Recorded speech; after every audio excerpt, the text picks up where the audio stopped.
There are a lot of potential reasons why you might be experiencing trouble with your Starz and then you run into issues streaming it. Well, in today's tech video, I'm going to show you how to fix Starz on your Omni TV.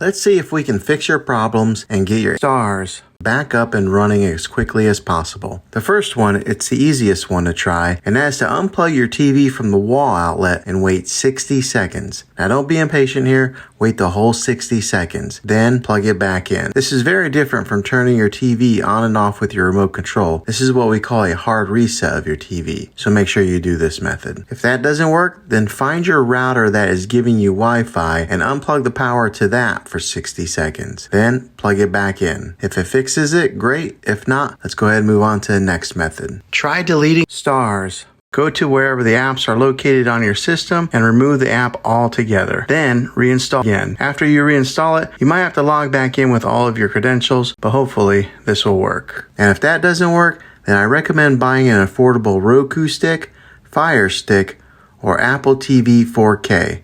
And plug that into your TV and use that as your main streaming player. And you'll be able to access Starz that way. I'll put links in the description down below of where you can get one. Well, hopefully this video was helpful. If it was, go ahead and throw a thumbs up on it. Go ahead and subscribe to my channel. I make tech videos all the time, and I would love to have you back in the next one. Take care.